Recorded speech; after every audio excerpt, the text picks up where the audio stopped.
안녕하십니까.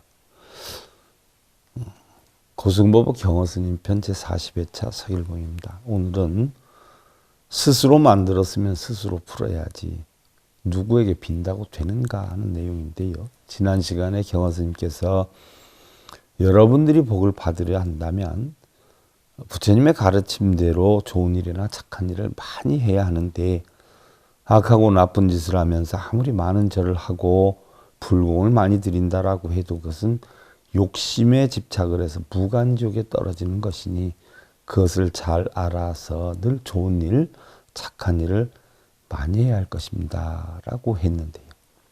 그 어떤 젊은 청년이 스님께 찾아오게 되지요. 자신이 지옥에 갈 죄를 저질렀으니 자기 어머님을 살려달라고 애원을 해요. 경허 스님께서는 아니 지옥에 갈 죄라니. 자, 그러니까 젊은 청년이 사실은 제가 머슴 사는 집에서 보리 2가마를 훔쳤습니다.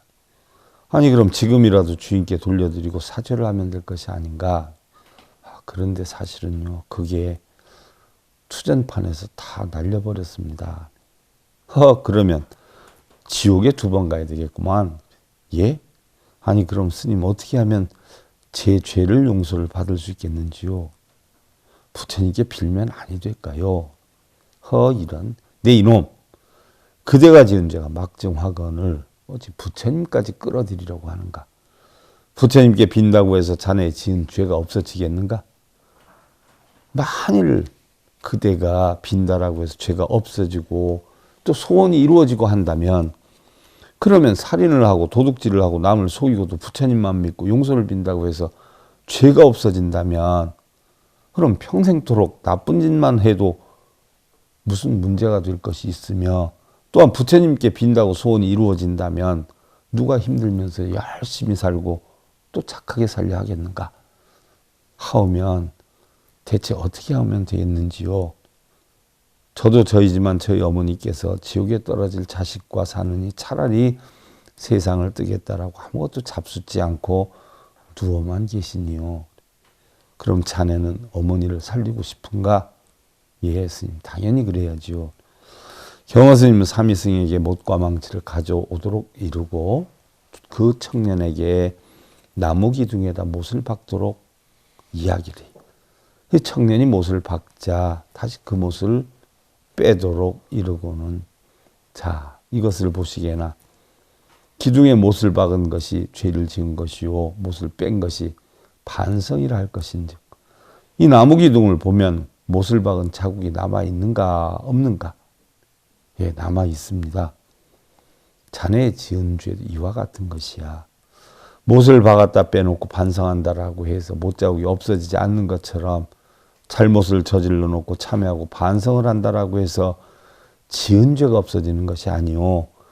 못자국을 없애달라고 부처님께 빈다고 해서 못자국이 없어지지 않는 것처럼 부처님께 잘못을 빈다라고 해서 그 잘못이 없어지는 것이 아니니 만일 한 개를 속였으면 빌 것이 아니라 10개, 100개로 갚아야 하고 보리 1가마를 훔쳤으면 10개, 100개, 1000개로 갚아도 그 죄가 없어질까 말까 한 것이니 지금 즉시 주인에게 그 사실을 이실직고하고 부처님께나 그 누구에게 부탁하거나 빌 것이 아니라 어느 누구도 자네 대신 그 죄를 없애줄 것이 아니니 자네 스스로 새 사람이 되어서 자네 스스로 갚아야 어머니도 괜찮아질 것이야.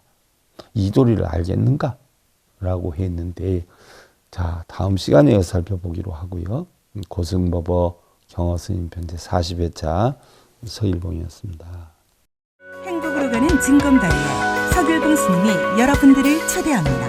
SIB 불교교육대학에서는 더 듣다, 생활 속의 천수경, 달마대사 성관법, 현대생활 불교 법요지, 불교학 개론, 성찰 스님 백일 법문 등을 비롯한 다른 불법, 다른 진리, 서일봉 스님의 SIB 불교교육대학.